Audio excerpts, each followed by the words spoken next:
I was a night custodian for an elementary school. The building was built in the 1920s, and it looked rather old.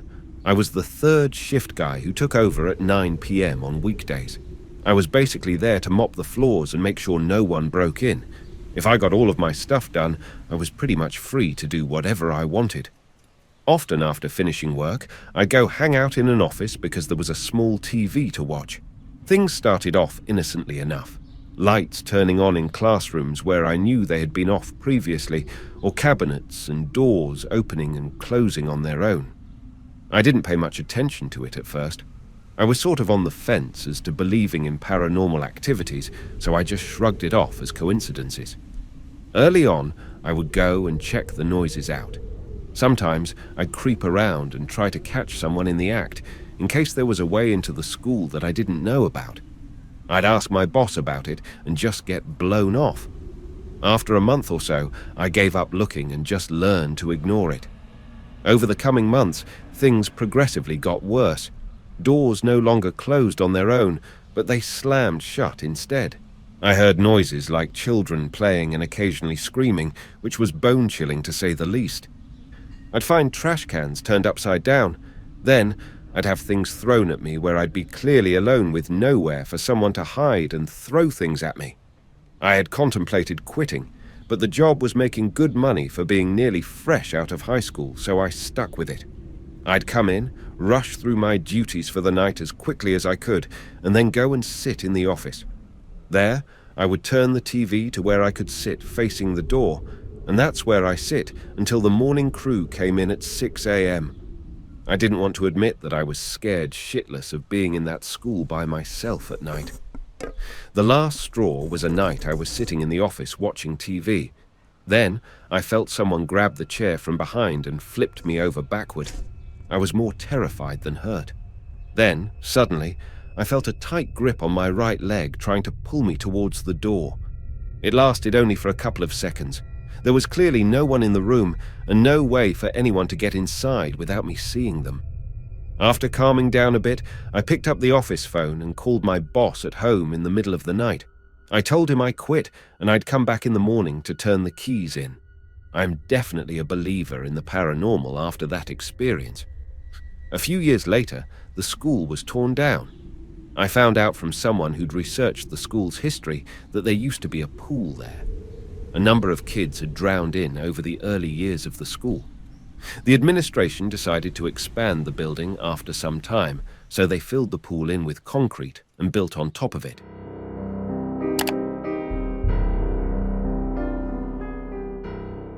I work at the front gate of a military installation. The night shift is super dull and quiet where I'm at.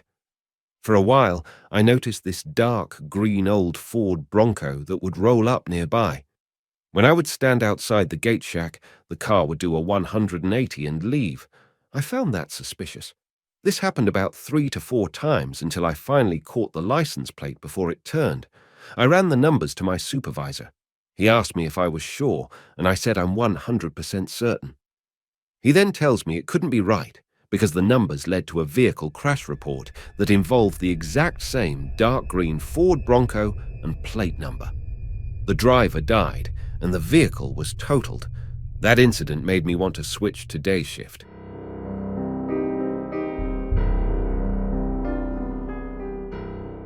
I've worked security on and off for several years to supplement my income, so I've heard quite a few creepy stories from co-workers.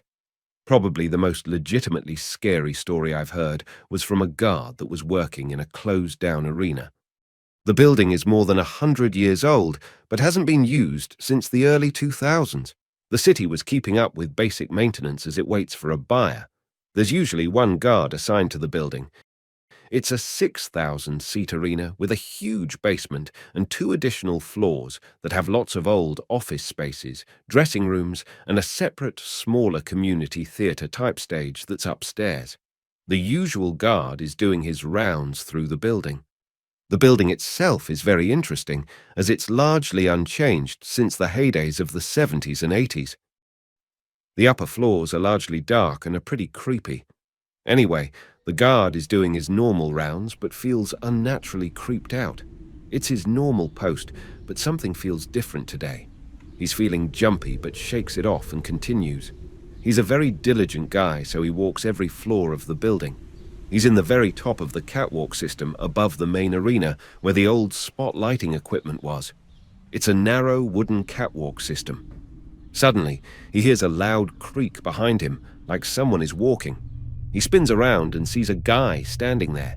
The man is frozen mid-stride, like he's been tiptoeing up behind him. Guy has an unsettling, mischievous-looking smile on his face, like he's been caught with his hand in a cookie jar. Dude has a big steel pipe in his hand instead of a cookie, though. The guard pulls his gun, and the guy takes off running in the opposite direction and disappears into the labyrinth of the building. Cops come and sweep the building with a K9 but don't find him. They do find that he's been playing in the dust that's on top of the old concession counters. He had written a bunch of bizarre helter-skelter type unsettling rhymes and drew a bunch of stick figures hanging from nooses. The speculation is it was some crazy homeless guy that had been hiding in the building a few days. He had made a game of following the guards without them knowing it. I saw the writing still on the counters the last time I was there.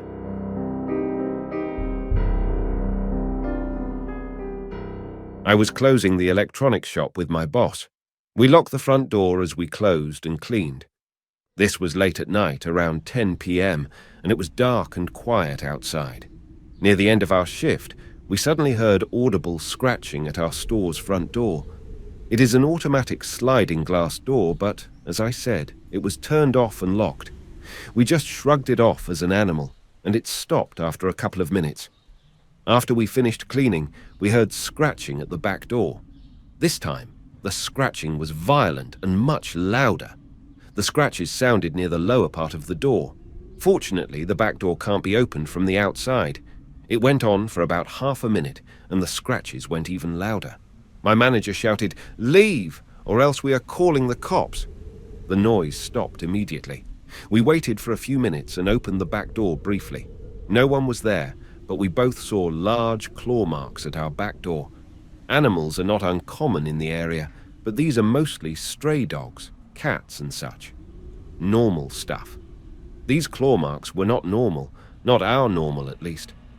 We were back at our main checkout area next to the front door and about to leave. We heard a loud scratching sound at the front door again, but we both turned pale as we saw a human-like hand with claws at the door. It has two eyes, reflective. Our eyes locked for a moment, and it ran away. It was dark, but the outline seemed human. My boss quickly made sure all doors are locked from the inside, and I called the cops. We didn't leave until they were at our door. The officer escorted us to our rides, and as we left, he followed us on his patrol car. As we pulled out of the driveway in a line, we saw a human-like head peeking at us from the building's corner. Even the cops saw this. We all pulled out and stopped at a nearby gas station. The officer confirmed what we saw, and he had some other cops drive by to look around. Despite what we saw, we still don't know what the hell it was. The police officer went around the area and asked anyone with cameras facing our store for possible footage, but there was nothing.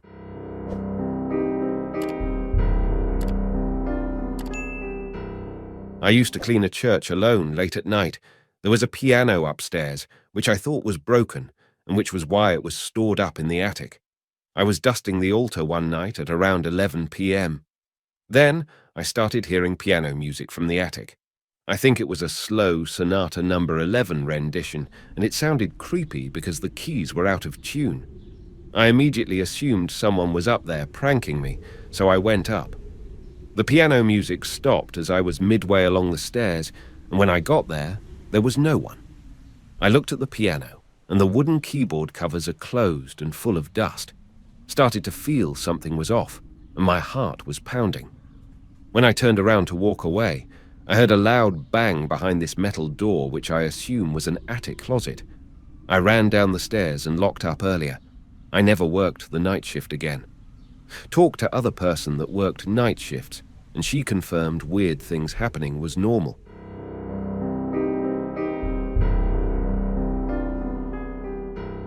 I used to work at a pub that was 2 miles from my house. My shift ended at about 11 p.m. one night. I stayed there for a couple of drinks, then started walking home. Now, this had been an exceptional night for me tip-wise, and I had close to $400 in cash on me at the time. Between the pub and my house was exactly one street light about a quarter-mile from the pub. The rest of the walk was in complete darkness. This was a dark night too. It was close to the new moon and cloudy to boot, so it was almost pitch black. Now I live out in the boonies, so there isn't even much light pollution to help out. Not long after I leave the pub, a car slowly drives by me. About a quarter-mile down the road, the car slows to a stop, and it just sits there. I stop walking and watch the car. It sits for a few minutes, then slowly drives away. A couple of minutes later, the same car comes slowly driving back by me in the opposite lane. It gets by me, drives a bit down the road, and slows to a stop again. Then it does a U-turn and starts creeping back down the road towards me with the lights off. At this point, I'm getting terrified. I don't have a cell phone at the time, and there's no one around to see what's going on. The car is between me and the pub, so I can't get back to safety there. My house is still about 1.5 miles away. No way I can quickly escape there. I quickly run off the road into the woods and duck down behind a bush. I watch for the car, but it's too dark to see it with the lights off and bushes and trees between me and the road. I sit there for about 10 minutes, but don't see or hear anything. I'm about to make my way back to the road when I hear car doors closing. Now I'm really panicking. It feels like my chest is about to explode. The hairs on the back of my neck is standing up. I keep imagining someone sneaking up behind me. I stay hidden and hope to God whoever it is doesn't find me. I don't know how long I stay there, but I eventually hear car doors again, then cars passing by. I give it a couple of minutes, then ease back to the road. When I see it's clear, I haul ass back to the pub and let my boss know what happened. He said then and there that I'm never to walk home at night again. Either him, his brother, or his mom will give me a lift home. When the other servers and the kitchen staff hear what happened, they all say the same thing. Never been that terrified before.